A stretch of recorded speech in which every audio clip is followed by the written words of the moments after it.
Hey everyone, I'm your host Frozen Fallout, and welcome to Crossing Darkness, a podcast about the role-playing games inside of the world of darkness. We're broadcasting over Twitch every Sunday, 7 p.m. to 7:30 p.m. We might be extending that to about 7:45 p.m. these days. And we are open with chatting with any of the fans with the in the show here. Um, This is season 2, episode 10. We will be doing Wraith the Oblivion today. So my co-host with me today is Motorori, who helped me create this podcast and has worked with me on a 40-person, 4-table Gen Con event that involved Mage the Ascension, Werewolf the Apocalypse, Hunter the Reckoning, and Vampire the Masquerade. How's it going, Mike? How you been doing this week? Oh, pretty good. Working all over the place and avoiding the plague. Yeah. That's pretty good.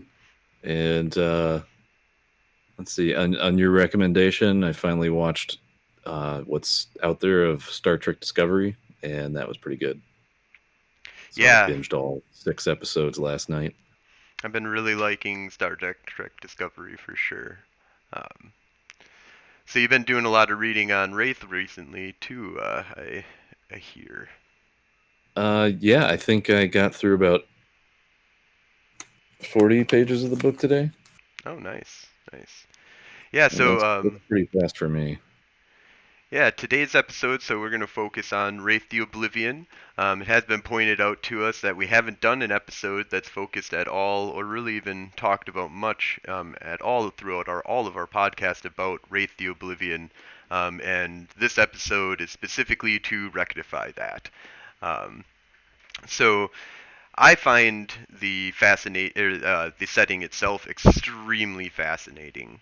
Um, it's I find it interesting that for to a certain degree it's hard for my mind to wrap around the concept of an afterlife that's filled with politics and conflict and struggle, with your inner darkness, this shadow that you have when you die that's trying to drag you and others into oblivion. Um, but I do think that Wraith, is one of the games that um, just really does the afterlife really well, and has a really deep, rich history of what the afterlife is. So Yeah. what do you think of Wraith from what you've learned? I mean, I definitely find it interesting. It's it's built to be an emotional game, which I think every video and podcast that I've watched about it in the past week has basically gotten into that aspect of this is not uh, your typical D&D-esque combat travel commerce kind of thing. This is different because you're playing somebody that's dead. Um, and I think I've tried to play it once. I think you ran a game uh, with me and my friends. Yeah, I think we I ran think that a lasted. small game, I and it think that was lasted 1-2 sessions. yeah, it lasted a couple of sessions, and it was really uh, we we scaled down the whole thing and just kind of focused on being a ghost more than Yeah, the Wraith Society aspect. yeah. Do you mind if I ask you a series of questions to just uh, kind of introduce the beginning of the game? No, go ahead. Okay, so let me see if I can phrase this properly. Um, so everybody in the world of darkness dies eventually. Does everybody become a wraith? So according to information that I've been reading, the concept is that not everybody becomes a wraith. Um, there The ones that don't, where do they go? So there's a lot of debate about that. So some believe, that so there's a couple different philosophies here. The predominant one is that they probably just go to oblivion and just immediately are sucked into oblivion because they weren't passionate enough to stay alive. Didn't have a strong enough passion for life to pull themselves out or to keep themselves from being pulled into oblivion. Other people believe in reincarnation and other things of maybe you just go straight to your heaven or your hell. Maybe this is just a way station to your afterlife, your true afterlife. Um, and but there's no consensus at all. Nobody really knows what. Yeah, what I think what I read is if souls do go to those places, nobody's ever come back to let anybody know. Uh, I think the other possibility was they transcend, which again nobody knows whether or not that's true. Or what Uh, happens if you transcend. So yeah, it's some people say it's heaven, some people say it's just not that. I don't know. Uh, but anyway, so the the people that do become wraiths, where do they show up? so the basis of it is that once you've died, the time of your death, if you become a wraith, you become a wraith, but you're more ghost than you are wraith. I would say you're kind of in a dreamlike state. You have this cull that's on you that basically stops you from being able to see the world properly, and you stay in this kind of like drug induced like dreamlike state that you kind of just wander in the Shadowlands. So a different so there's reality and earth and the living world, and then when you die you go to a realm that's basically a mirror image of or our living world, but in this world everything looks decayed and dying, and when you look at even the living, they look extremely elderly or even dead already. um, Well, I thought that that was only if they were near death that they started looking different. that could be Like possible. a I'm not like 100%, but you have, I mean, well, all wraith have death sight that you kind of are able to see. um, yeah, yeah. Okay, so you kind of wake up and you've got this. It's like a sack of ectoplasm, and I believe some people are able to get it off themselves, but other people are like found by these reapers, right? Right. And I don't know so first edition from what I was reading, and I'm more of I have a more deeper understanding of Wraith from a first edition point of view than from later editions, because it's kind of the book that I've always had, and I've haven't picked up a lot of Wraith books throughout my time. But I I loved the setting, but I didn't need to know more about the rules and stuff because I didn't use it a whole bunch or play it a whole bunch. Um, Yeah. but from my understanding in first edition is they talk about how mainly it's only Reapers that will do this. Like people don't usually like. There's a whole introduction into the society of Wraith basically that's done by Reapers. Now, it's not necessarily that a Reaper will find you. Anybody can find you and do this, get rid of this call for you. But a lot of it is about capturing these new souls and turning them into coins, truthfully, like, and other things, Yeah. or making Although I them think, slaves. yeah. Although I think we can get to that later because once you so now you're in what we call the Shadowlands, which is um, the dark reflection of what we would consider our Earth, right? Hmm. And that's different from the Umbra. Sometimes we call it the Dark Umbra, Right, and and that's different from the Spirit Umbra that we're familiar with Werewolf. right. The Um, natural Umbra. Yeah. So now I read something in the book that like it's so the Shadowlands are kind of a one to one for for the Earth.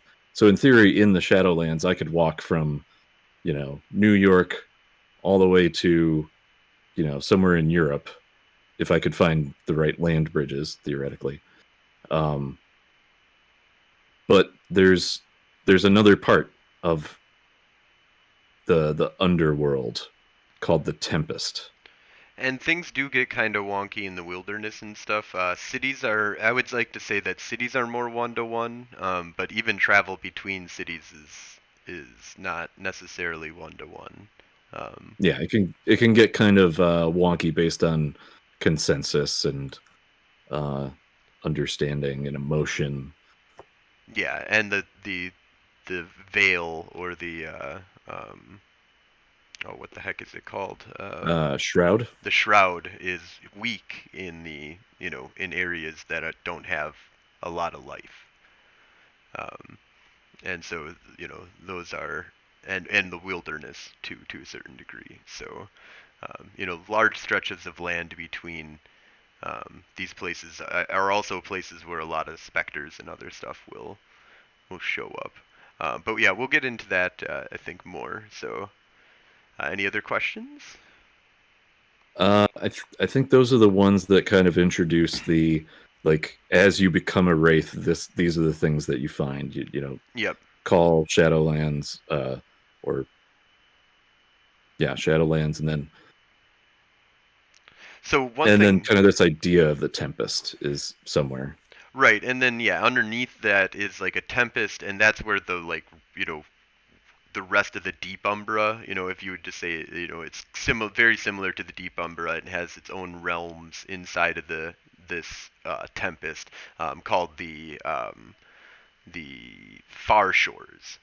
Um, and these all have, and there's also these shining ones that exist out there that are the quote unquote gods, basically, of these far realm or far shore realms that exist.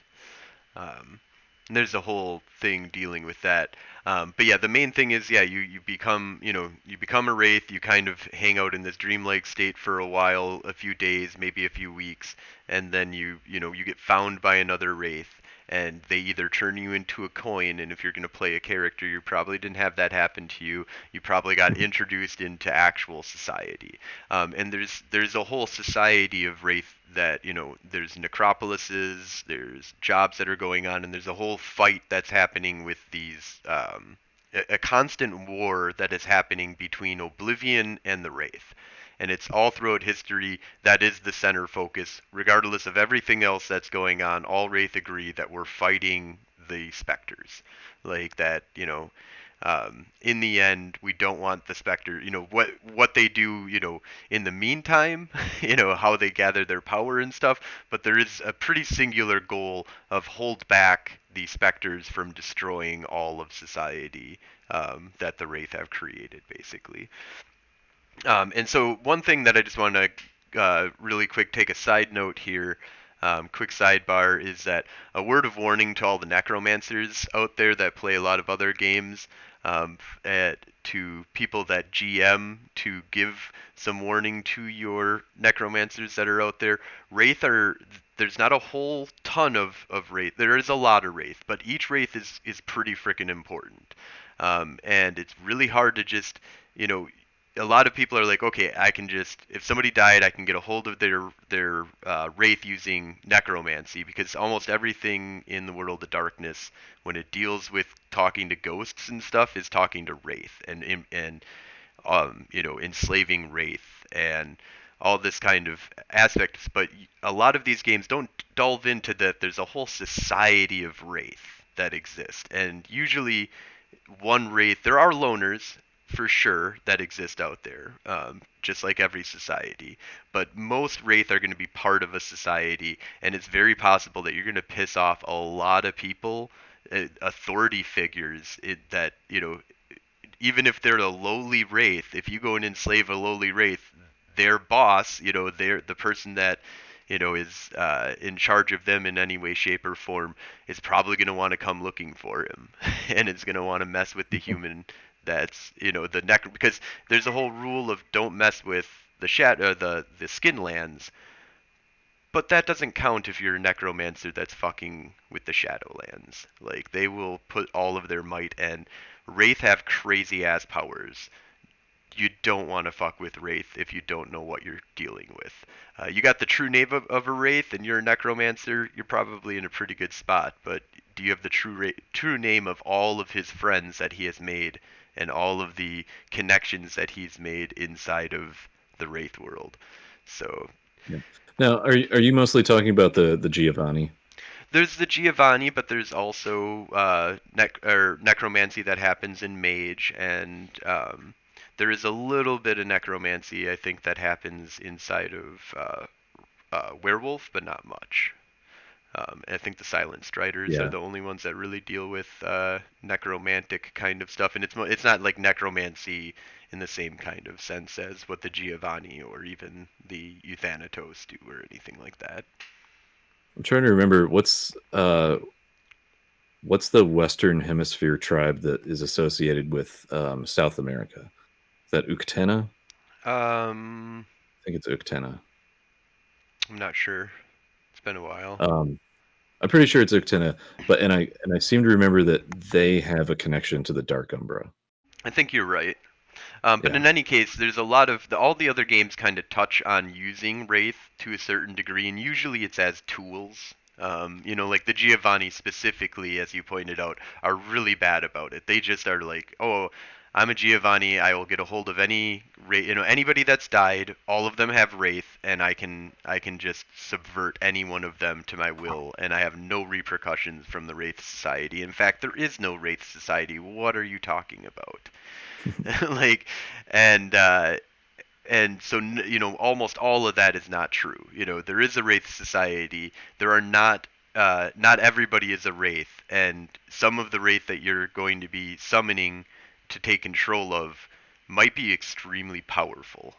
Like might be more powerful than you, even if they've only been in the Wraithlands for a certain amount of time, because adventure, crazy shit happens sometimes. And That might be an interesting plot to explore in our possible upcoming Wraith game.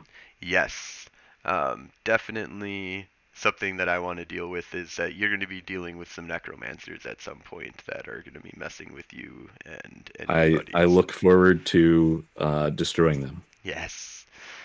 So I think moving forward though, let's just really quickly kind of run through the lexicon here because we've been using a Yeah. lot of different words here, and I just want to make sure that everybody is kind of has a little segment here to kind of get caught up on what all these different words can kind of mean.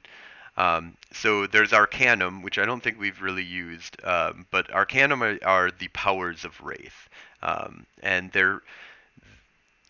they do have specific powers that they can do, but they also kind of leave it open-ended for you to kind of make up your own powers based off of the powers that they provide to you. Um, but for the most part, they have listed powers that it's kind of easy for you to go, okay, this is what my Wraith is capable of doing at a Yeah, certain and level. they're roughly equivalent to the vampire disciplines, right? Yeah, I would say very similar to Uh, vampire disciplines with a little bit of mix of having everything is more like a level 6 and higher in the sense that you can kind of make up your own stuff with level 1 through 5. You can also just make stuff up, but you have to buy it, it's very much like disciplines. yeah, um I was gonna say it might be like spheres from Mage, but it's not because they've got like specific powers for each dot, right, which and is they also, if you want to buy a special power, you have to buy that dot with experience again.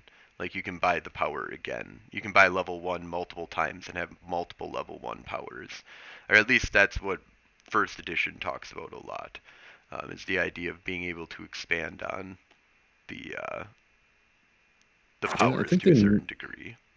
they might have changed it, but I have not read that section yet. So Yeah, it's fine. But in any case, it's very much disciplines, or they have specific powers at every level and it tells you exactly how to do that power, which is kind of nice. So comparatively to Mage, um, there's byways, which we haven't talked about, but these are paths that are through the Tempest that take you to different realms. And so there's the let's just touch real quick here on the Tempest, since it's brought up here. The Tempest is basically an eternal raging storm of the underworld that's kind of underneath the Shadowlands. You kind of can think of it as like a huge storm in a raging sea, and there's these like byway rivers through this ocean that are like ways that are safer and easier to kind of get through the Tempest. And ferrymen of old used to cart you around and get you to these far lands, or these far, what was that, far shores, to go to the Shining One that would teach you how to transcend. Um, Yeah, and one important thing is the byways do not require a ferryman. it does not require a ferryman, but it does Yeah, require the power of the ferryman, basically the one that like the power that all ferrymen have, basically. It's Argos, the ability to oh, transverse the Tempest. yeah, but the ferryman can travel like through the actual Tempest, right? Oh yeah, they can do crazy stuff because they're all ancient, super powerful Wraith from back in the day that have done stuff to themselves to make them even more powerful, and caused a lot of pain by doing so. Yeah. So there's Yeah. Transcendence, which we kind of touched base Well, on before, actually, but nobody really knows, um, what that could is. can we go back to byways just briefly? Yeah. Um, the so if I was going from the Shadowlands, the dark reflection of Earth, to Stygia, I would be using the byways, right? Well, you would have to find one of the cracks, which I thought that I had. Harrowing, nope. Let's see here.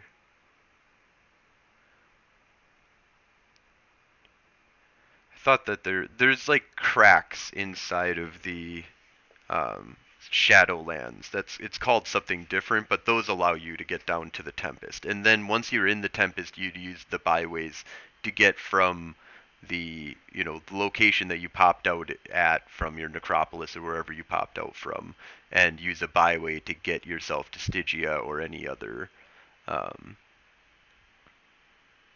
Yeah. place. Yeah, the openings are called nihils or nihils. Yeah. Although the section in the book doesn't say that nihils connect to byways. Not necessary. So It's not necessarily that it would connect to a byway, but you would want to find a byway, and it's possible that you'd pop out near one. You might not, though. yeah, I just sometimes think, or I'm starting to think that there are direct connected byways to like different parts of the Shadowlands Right. that then connect to different parts of the Tempest. Correct. Yeah. Basically it's kind of like a a road system that was built during the Roman times, actually, and a little bit after the Roman times. Yeah, That was built by a bunch of Wraith in order. Not all of them. A lot of them were built by the ferrymen or just natural existence, but there's a bunch of them that were actually built by um, Stygia. Basically, went out and built the Roman roads of the underworld. yeah. All right, yeah. Um, So let's keep going. let's see here. So we talked about the call, that ectoplasm that kind of stops you from being able to be fully awake until it's removed. Um, so Charon, or Charon, right? I would say Charon or Charon, Charon. Charon, Charon, Charon. All Sharon, these possible great and pronunciation. powerful Sharon. This great and powerful Sharon. um, is the founder of the hierarchy, and recently, like in the 60s, I think 60s or 40s, something like that. I think it was the 60s though, that he went missing. But he's been basically around since the Greek times, basically running the underworld, or at least the Western underworld. There's a whole thing about all the different other underworlds that exist out there, which we're not going to touch base on, I don't think, in this episode. But in later episodes, we'll probably talk a little bit more about the different Wraith realms that exist out there. But Yeah. for the most part, we're going to be talking about the Western world, Wraith world. And so he builds Stygia and kind of runs this, and the interesting thing that I find about that is that in most of the other World of Darkness games, the leaders have come and gone and fallen since the Greek times. Like, so if you'd go back to any other game and say, okay, we're going to go back to the Greek world and take a look at who's been running this stuff, and then we're going to move to 1990 or 1960s, 1960 exactly. I'm pretty sure that he's still alive at that point.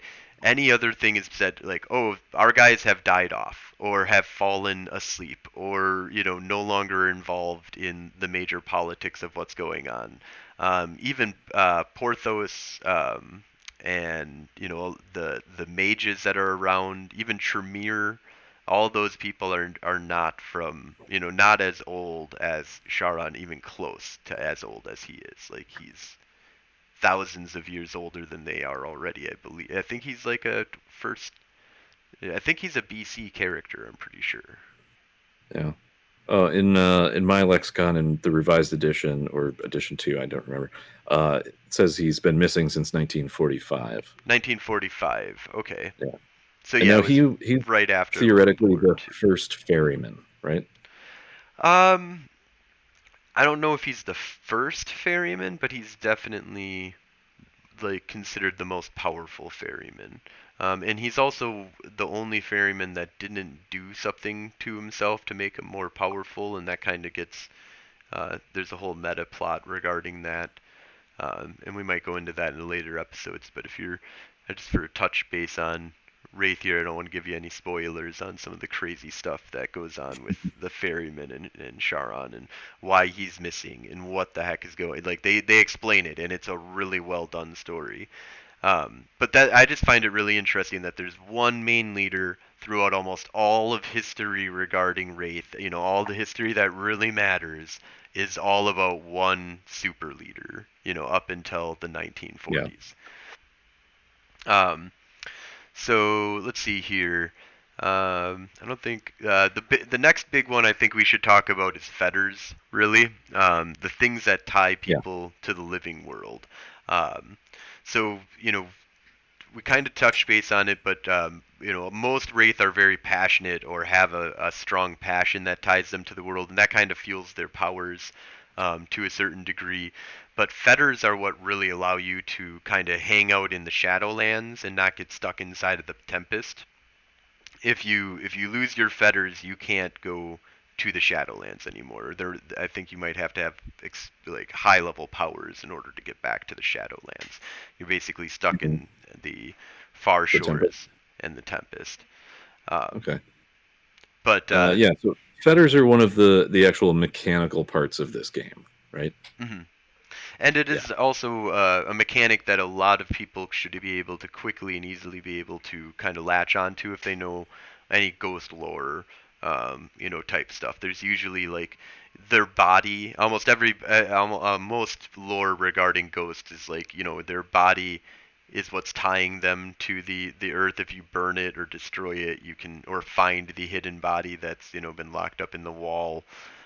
You can bring the ghost to rest if it, you know, there's different, Supernatural kind of does Mm. that, and other ghost lore There's stuff that I've seen out there. there's an old issue of Constantine that I found that was about that.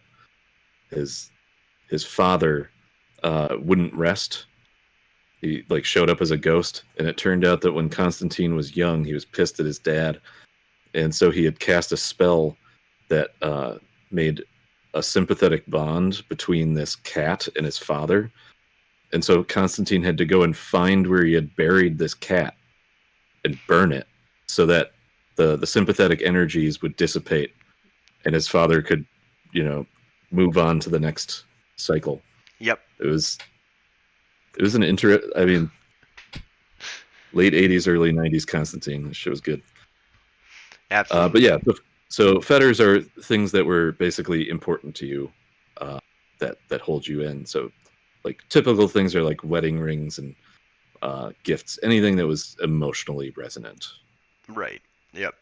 Um, and you can kind of go with a lot of objects or people or locations, um, and that it's kind of open, but it's also means that some people use it to game the system because that is one thing about Wraith is that the passions and the fetter openness that there is to it really is up to the GM to really rein in the player. If the player is like, well, I want Yosemite National Park, it's like, well, okay, your fetter is what?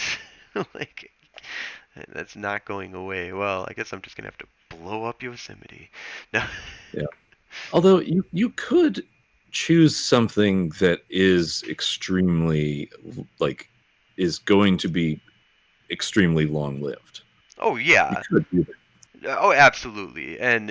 But it's, you know, once again, Wraith is much more about, not gaming the system as much as having fun with the system, which is, I think, leads us into the next thing, which is, I think, the shadow is what we should talk about next, because Okay, if yeah, if because we're gonna that's talk. another big mechanical part of the game. Right. So and this is where, the game is designed to have a lot of fun built inside of it instead of it being like a game of mechanics to fight with the GM and fight a monster and stuff like that. The players are all going to be fighting with each other because there's this mechanic called the shadow. So I'll let you, Mike, I think, go deep into the start off here with the shadow. Um, see what you. Yeah, you can fill in the blanks because I don't know everything about it. But mechanically, the way it works is each character has essentially a second character sheet that is called the shadow, and it represents the negative aspects of your personality, the greed, the vindictiveness, the hate, uh, etc.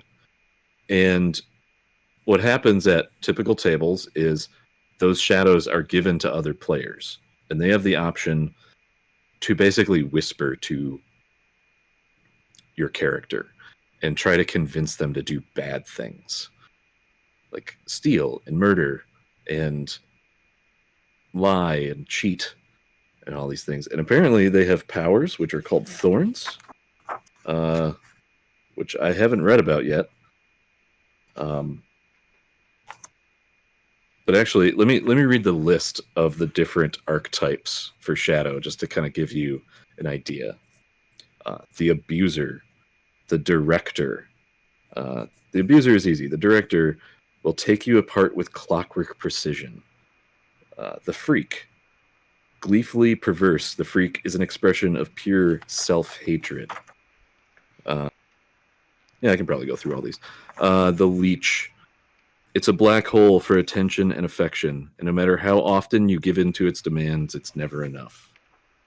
The Martyr, by constantly demanding that you give of yourself because you can take the pain better than anyone else can, the Martyr cheapens your faith and indulges your arrogance. The Monster, whatever it wants, it will command you to take. Whatever it hates, it will demand that you destroy.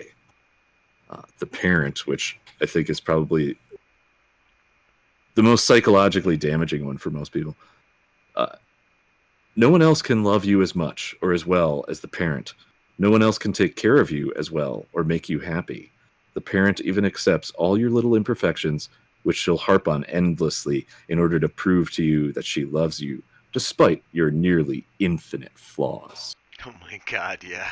Yeah, that's probably going to be mine in the game, and it's going to hurt. The Perfectionist, uh, perform 7 impossible things before breakfast, and he'll be screaming at you for not having pulled off 8. The Pusher, he wants you to think of him as a friend who can always ask. You can always ask for help. Of course, the price for the Pusher's help is always too high. And last is the Rationalist, calmly leading you down the path to oblivion. It offers rationales and explanations for why you should do what it says. It offers proof for the wisdom of everything it tells you, making all of its suggestions seem so sensible. That's Fox News, actually. It's just Fox News.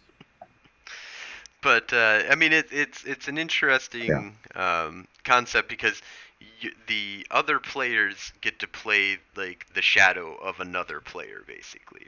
So you get another character sheet. So you get two character sheets in this game. One's your character sheet, and the other is somebody else's shadow's character sheet.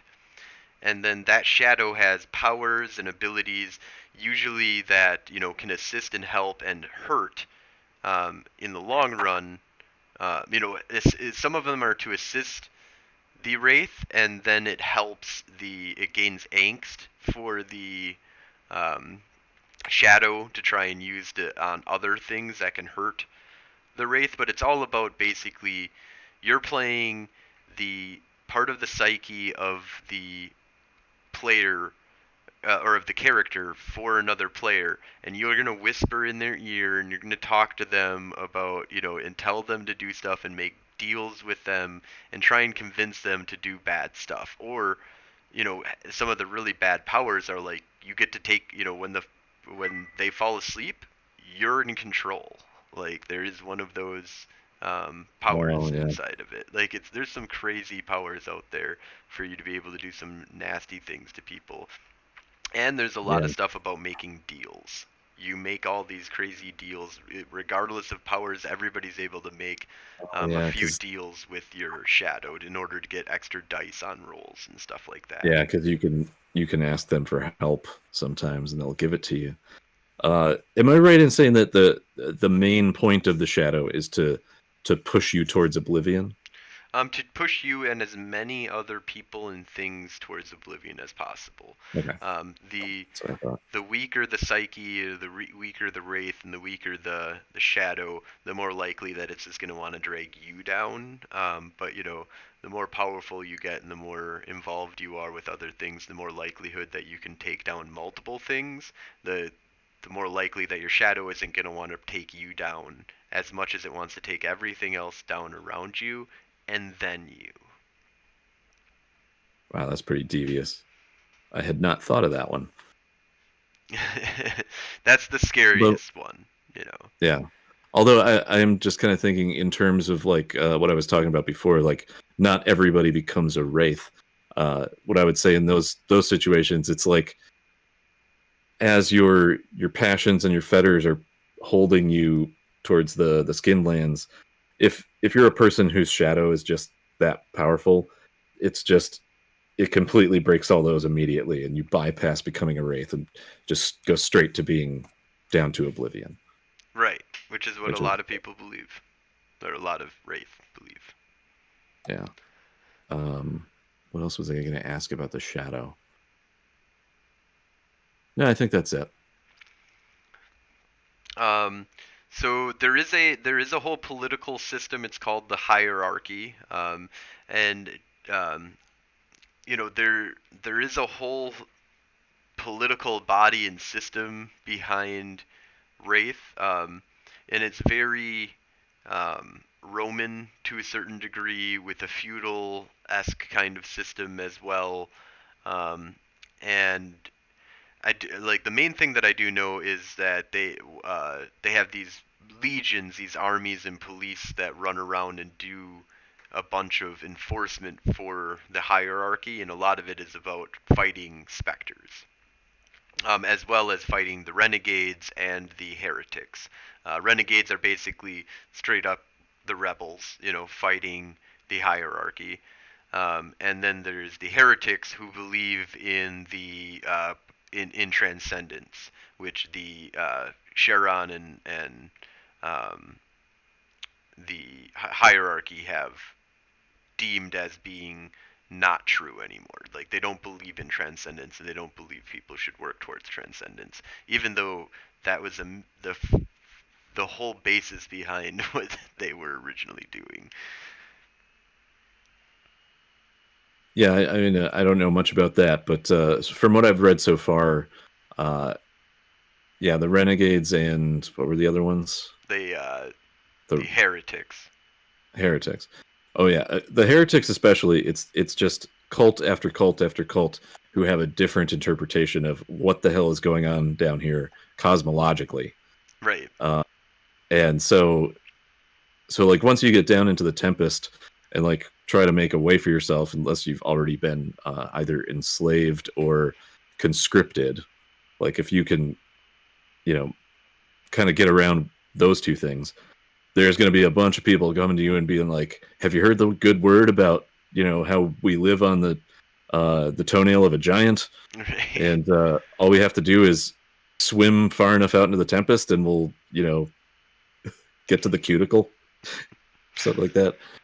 Yeah, that's. And I mean, there's just gonna be thousands of those cults in the necropoli of the Tempest and the necropoli of the Shadowlands, and they're my understanding is they are not the same. well, there's no necropoli really of the Tempest. It's more realms in the Tempest. Um, but necropoli Mm. are more just the Shadowlands and considered colonies of Stagaia. Yeah, but isn't Stygia like a necropolis?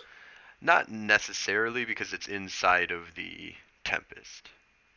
I think it might have been one at one point, but I believe that it's no longer considered a necropoli. It's considered a realm.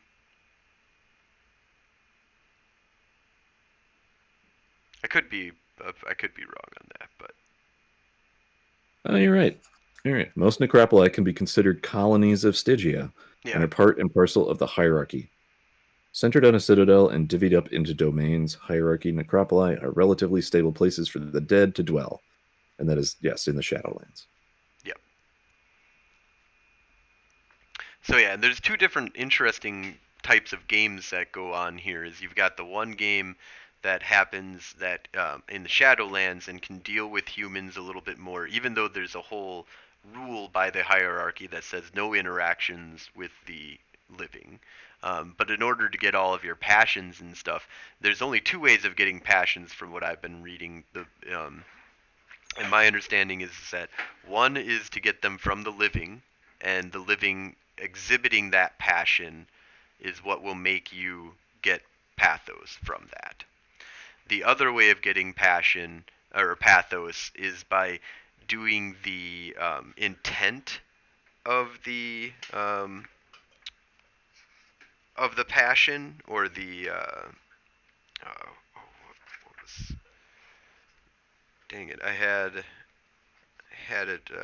I had just read it about this, but basically, there's like basically if you have the passion of um, love, and your passion is to um, protect your children. That's your intent, or what I heard. It's not intent. It's shoot. Let me see. Pull this up here real quick. I wish I had this. Thought I Is did this have. a mechanical thing? It's kind of a mechanical. It's yeah. Basically, it's a mechanical thing for getting passion or pathos. So it's passions. So PPP Oh, yeah, pathos is one of the. pathos. Let's see.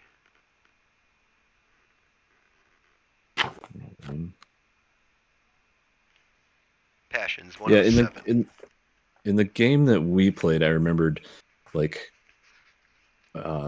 my passion was lust, and so like or no, well, regardless of what it was, I went to like a dormitory shower. Maybe it was existential dread. There's a lot of that in dormitories at colleges. Um, but it was just like I was feeding off of people having strong emotions, and that filled my pathos. But I had to like roll something. I think it was probably one of the powers. Well, there's powers that deal with getting passion out of them, but there's also there's passions just in base of it, which is wraith are creatures of passion, and as such they need a reason to exist beyond death. Each passion consists of a statement of goal, or a statement of a goal, i.e., protect my daughter, avenge my death, followed in parentheses by the emotion that responds to it, love, anger. Each character has 10 points to assign to passions. After You have chosen all of the listed of all of your passions, rating 1 through 5, blah blah blah. And then there's, let's see here.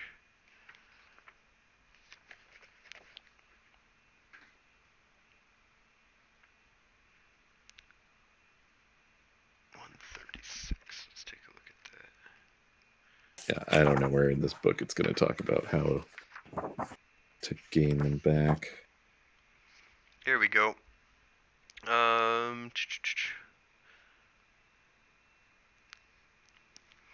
Okay, so this is what I was talking about here. Okay, so drawing pathos from pure emotion can be difficult. Let's see here. In any scene where a character can sympathize with the emotions of the living, the player rolls the dice equal to the number of dots in their passion. The difficulty of this action is usually 8. For each success, the Wraith gains spiritual power called pathos.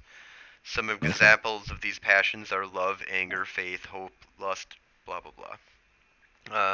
The pathos trait represents the Wraith's attunement to the real world. By understanding the essence of life, the Wraith gains strength, allowing her to interact with the world around her.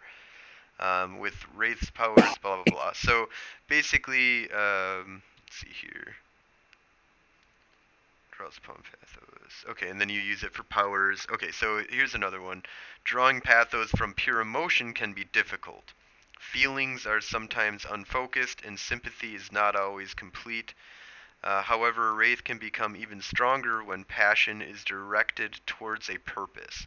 For instance, a Wraith may be driven by love, but her power will be greater if her reason goes on depending if her reason to go on depends on saving her loved one from danger. In any scene where a Wraith works towards fulfillment of a purpose, that's what it is. So you have a passion and then you have a purpose. And if you work towards that fulfillment of purpose, the storyteller will request that the player roll against a passion. If in that scene the purpose specifically addressed, it'll be a difficulty of 6. But the example that they give is, for instance, a Wraith may be driven by the passion, avenge my death, vengeance. If the character specifically played through a scene wherein she came closer to finding her killer, the difficulty as stated above would be difficulty 6. On the other hand, if the Wraith acted as a vigilante and protected an innocent, or caught a serial killer or killed a serial killer, a Wraith would be fulfilling the purpose in a general sense, and it would be at a difficulty of 7. So you can either get it from the mortal world doing this, having these passions around them, or for you to try and fulfill a specific purpose that you have with your passion. And it can be a general. Yeah, in the second edition book, they actually have examples in the example of character creation. So I'll just read these. Pride, passion is pride, and the specific thing is keep anyone from discovering my secret. There's 4 of them here. So the second one is envy, keep my greatest rival from succeeding. Third one is love, protect my favorite book. And then the last is curiosity, learn about mages. So like in each one of those cases, you could fulfill curiosity, but not learning about mages. But if you were fulfilling curiosity, learning about mages, the difficulty, I guess, would be lower? Yes, so it dictates your difficulty, basically. But you can get passion from either trying to fulfill a purpose or from, people doing that passion around you. So it's a lot easier to get it by doing stuff than it is from people doing stuff around you. And truthfully, with the limitation of you're not supposed to even be able to go to or interact with the living world. Yeah, I think along those lines, I think the reason that that's built into the setting is because if there weren't like a kind of authority going around saying like, "Hey, stop messing with the skin lands." Like the world of darkness would just be nothing but constant haunting. Like Right. people would just be like, "Oh, yeah, ghosts are obviously real, and they keep fucking with me." Obviously, we have a ghost problem here. I mean, Yeah. So Charon goes like, "Hey, don't fuck with the skin lands," and then like all the people under him are like going around being like, "Hey, stop fucking with them." So you kind of have to do it on the down low. yeah. So and that's a good part of the game because it's uh, there's an in setting uh, consequence for messing with the living. Right. Yep. Yeah, Yeah. absolutely. And yeah, it's an interesting, and it creates like this whole, there's lots of stuff that you can do. And speaking of which, I think we're kind of getting to the point where we're going to wrap up here, but I think one thing that I kind of wanted to talk about real quick here was just that we are doing a consideration of doing a, you know, two-person game basically of, with one GM, two players of Wraith, where we kind of change it up. Um, different setting each time and possibly a different second guest um, every episode, and kind of doing a Wraith game that's kind of small and kind of deals with, possibly artifacts and finding souls and stuff like that, being a Reaper and an artifact hunter to a certain degree. Or, I don't know, we're not sure Yeah. exactly what we're going to do, but. Yeah, and I'll just explain that. So in the past week, you told me that we were going to do an episode on Wraith because somebody like was it a Facebook comment or something? I Yeah, can't yep. remember. And I was like, okay, we're going to do Wraith. Let me read because I'm not super familiar with it. And then as I was reading it, I was like, we should like the way I like to learn about this stuff is by playing. So I was thinking like, okay, but we've already got Technogate going. Oh, what if we do this? And so I came up with the concept of it's just you GMing. I'm the player. We have we work together to create a pretty complex character, and then we have a guest second player each episode. Hmm. And so if anybody, actually, whoever wrote that comment should probably contact us and be like whether or not you want to be a guest on one episode. Oh yeah, yeah, I would be down for that. Yeah, we're kind of gonna kind of open it up. I think we're gonna start with a few episodes where maybe even do like a singular episode on the main character in the beginning, and then maybe get a few friends involved. But the idea is probably going to be to open it up to the general public and be like, hey, you want to come on to Twitch, Wraith episode for uh, one run, Yeah, and who wants to be a guest star on a two-player Wraith game once every 2 weeks to a month? right. So yeah, so I think with that though, we're getting to the point where we should wrap up on here. Yeah. Anything that you want to There. say before we jump off? Uh, I'm just trying to look through the lexicon here and see if there's any like big one that we missed. I do I'm find not it interesting in first edition Wraith that they point out specifically the Nefandi. And and it sounds really. like the second edition specifically points out, even in one of the character examples of find out about the mage, like or mages, and Mages who have turned to Oblivion. I could see them living down in the Tempest. yeah, oh yeah, So that could be absolutely, that would be a fun episode. oh yeah, that would be good. Um, Nefandi no, the mages. only thought that I had, I think we were talking about, I can't remember now, but I remember a few years ago at uh, Midwinter Gaming Convention when we were sitting down with the Onyx Path people, and I think somebody kind of mentioned that Vampire always felt like a game about adolescence because it's all about like the base desires and just the idea that you're immortal is just kind of that's Hmm. the psyche of an adolescent Yep. is I'm going to live forever and I want things and I want stuff and Wraith is a game about adulthood. It's you've now like because in a game where you live forever, being a mirror of adolescence because you're not actually going to live forever. Uh, a game where you're already dead and you have to deal with the darker aspects of your psyche is a game about adulthood because that's what adulthood is. It's dealing with the inevitability of death and the fact that you have darker impulses that are fighting constantly against your better impulses. Mhm. And I it's can see just, that. and mage and werewolf are completely off on their own. They don't have anything to do with the life cycle. Mage is just about having fun.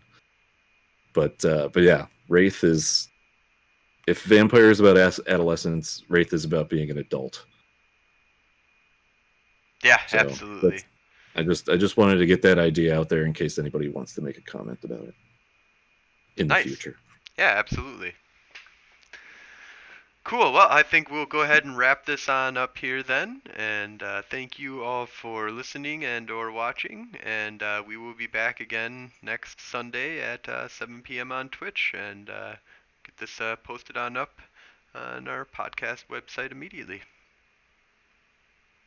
All right. Have a good one. Thank you all for watching. Bye, everybody.